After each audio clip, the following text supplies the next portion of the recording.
రేవంత్ రెడ్డి గారు అధికారంలోకి వచ్చిన తర్వాత, కాంగ్రెస్ ప్రభుత్వం అధికారంలోకి వచ్చిన తర్వాత అసలు నిరుద్యోగులకు ఉద్యోగాలు ఇస్తానని చెప్పారు. 2 లక్షల ఉద్యోగాలు రిలీజ్ చేస్తానని చెప్పారు. ఇప్పటివరకు కూడా ఉద్యోగాలు ఇవ్వని పరిస్థితి. అంటే 70,000 నేను రిలీజ్ చేశానని చెప్తున్నారు. ఓ పక్క విద్యార్థులేమో నిరుద్యోగులేమో మాకు రాలేదు, ఎక్కడ రిలీజ్ చేశారని చెప్తున్న పరిస్థితి కనబడుతుంది. ఇప్పుడు టీచర్స్ కూడా రోడ్డు మీదకి వచ్చి మరి ధర్నాలు చేసే పరిస్థితి అయితే కనిపిస్తుంది. మరి దీన్ని ఎలా చూడొచ్చు అంటారు? రేవంత్ రెడ్డి గారు ఎందుకు రిలీజ్ చేయట్లేదు అని అంటారు?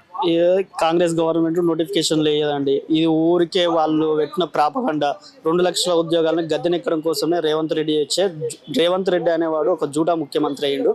ఏ రకంగా మీరు 2 లక్షల ఉద్యోగాలు సంవత్సరంలోనే ఇస్తామని చెప్పేసి పదే మీరు చెప్పి ఈరోజు 70,000 ఉద్యోగాలు 80,000 ఉద్యోగాలు ఇచ్చేసినామని చెప్పినవి వాళ్ళు నిరుద్యోగులకు 70,000 ఉద్యోగాలు వేయలేదు. వాళ్ళు చేసిన స్కామ్స్ అన్ని విఎంటీ అని చెప్పేసి వాళ్ళు ప్రగల్భంగా ఓపెన్గా స్టేట్మెంట్ ఇస్తున్నాం. 70,000 కోట్ల స్కామ్ చేసినామని చెప్పేసి.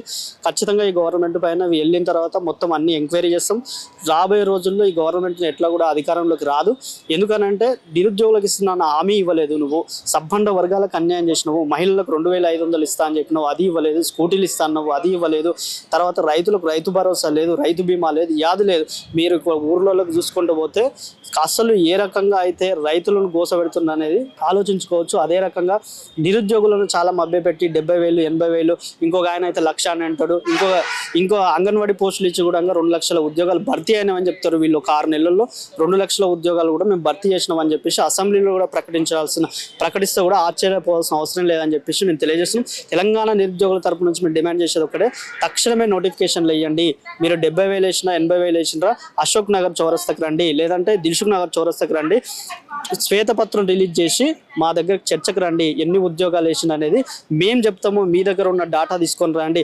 మీరు బాధ్యత గల గవర్నమెంట్ కదా, ప్రజాపాలన అని చెప్పుకుంటున్నారు కదా, నిరుద్యోగులతోనే మేము ఏర్పడినామని చెప్పేసి నిరుద్యోగులు పెద్దన్నగా చెప్పుకుంటున్నాం. మరి రేవంత్ రెడ్డి ఈ రోజు మళ్ళీ అదే తమ్ముళ్ళమైన మమ్మల్ని ఇలా ఏ రకంగా మోసం చేయడం అనేది తగదని చెప్పేసి మేము తెలంగాణ నిరుద్యోగుల తరఫు నుంచి డిమాండ్ చేస్తున్నాం.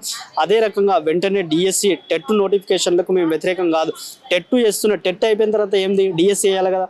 డిఎస్సి ఎందుకు? డిఎస్సిని మళ్ళీ స్కిప్ చేసి మళ్ళీ టెట్ల మీద టెట్లు వేయడం అనేది పద్ధతి కాదు. టెట్ అనేది 6 నెలలకు ఒకసారి, అది ఎన్సీఆర్టీ రూల్ ప్రకారం వేసుకోండి మీరు. కానీ తర్వాత కూడా అదే రూల్ చెప్తుంది విద్యాశాఖ మంత్రిగా నువ్వు ఉండి డిఎస్సి వేయాలని చెప్పేసి సోయి నీకు లేకపోవడం అనేది తెలంగాణ నిరుద్యోగులు చేసుకున్నటువంటి దౌర్భాగ్యమైన స్థితి ఈ తెలంగాణ రాష్ట్రంలో నెలకొన్నది. మరి రీసెంట్గా చూసుకున్నట్టయితే కనుక టెట్ రిజల్ట్ రావడం జరిగింది. మరి అందులో ఉపాధ్యాయులకైతే టీచర్స్కి అయితే టెస్ట్ పెట్టడం జరిగింది, టెస్ట్ రిజల్ట్ రావడం జరిగింది మరి ఈ రోజే. మరి ఆ రిజల్ట్లో చాలా తక్కువ మంది, కేవలం 36% మందే పాస్ అవ్వడం జరిగింది. మిగతా టీచర్లకు ఎందుకు పాస్ కాలేకపోయారు? అసలు ఎలా ఉంది విద్యా వ్యవస్థ అనుకుంటున్నారు? విద్యా వ్యవస్థ అనేది ఇప్పుడు 2001 2005 బిఫోర్ ప్రాంతంలో ఉన్న వాళ్ళకు మాత్రం టెట్ లేదన్నారు. ఆ తర్వాత ఉన్నది ఎన్సీఆర్టీ రూల్స్ ప్రకారం మాత్రమే టెట్ అన్ని స్కూళ్ళల్లో పనిచేస్తున్నటువంటి టీచర్లకు కండక్ట్ చేయడం అనే ఉద్దేశంతోన వీళ్ళు కండక్ట్ చేస్తున్నారు. తర్వాత టీచర్లు అప్పుడున్న సిలబస్ వేరే, ఇప్పుడున్న సిలబస్ వేరే కావడంతోన తర్వాత మారుతున్న కాలక్రమంలో వాళ్ళు సిలబస్ను సకాలంలో పూర్తి చేయకపోవడం మూలంగా వాళ్ళు అందుకోలేకపోయినారని మేము తెలంగాణ నిరుద్యోగులుగా భావిస్తున్నాము. వాళ్ళకు టెట్ వద్దని చెప్పేసి వాళ్ళ సంఘాలు అవి ఇవి అంటున్నారు. కాకపోతే తెలంగాణ భవిష్యత్తును పునర్నిర్మాణించడంలో ప్రతి ఒక్క ఉపాధ్యాయునికి టెట్ నీకు సరిగ్గా ఇన్ఫర్మేషన్ తెలుస్తేనే కదా తెలంగాణ పునర్నిర్మాణం భాగమయ్యే భవిష్యత్ తరాలను నిర్మించాలనుకుంటున్న ఈ విద్యార్థులకు అవసరమవుతుందని మేము తెలియజేస్తున్నాము. కాబట్టి ప్రతి ఒక్కరికి వాళ్లకు సంబంధించిన సిలబస్ ఏందో, వాళ్లకు సంబంధించిన వెసులుబాటు ఏముంటుందో ఆ గవర్నమెంట్ ఆలోచించి వాళ్ళకు కూడా న్యాయం చేయాలని చెప్పేసి మేము తెలంగాణ నిరుద్యోగుల తరపు నుంచి డిమాండ్ చేస్తున్నాం. అదే రకంగా ఈరోజు ప్రజా సంఘాలు ఏవైతే ఉద్యోగ సంఘాలు ఇవాళ పిఆర్టీ ఎస్టీ రకరకాల సంఘాలు ఉన్నాయి కదా, మీరు ఈరోజు ఎడ ఉన్నారని మేము అడుగుతున్నాం. మీ పిఆర్సీ కోసం కానీ మీ డిఏల కోసం కానీ మీరు ప్రతిదీ మీకు రావాల్సిన గురించి అడుగుతున్నారు. కానీ తెలంగాణ నిరుద్యోగుల పక్షాన మీరు మాట్లాడండి.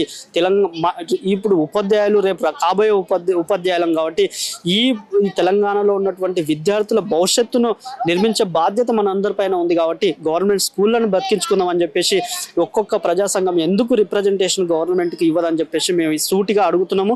అదే రకంగా గవర్నమెంట్ కూడా చొరవ తీసుకొని 6 స్కూల్ని ఏ రకంగా అయితే మీరు అభివృద్ధి చేసినామని చెప్పేసి ఫోటోలు ఫ్లెక్సీలు వేసుకొని ప్రాపగండా చేస్తున్నారో, తెలంగాణలో ఉన్నటువంటి అన్ని స్కూళ్ళను మీరు ఏ రకంగా ఎందుకు అభివృద్ధి చేయలేకపోతున్నా అని చెప్పేసి రేవంత్ రెడ్డిని సూటిగా అడుగుతున్నాము.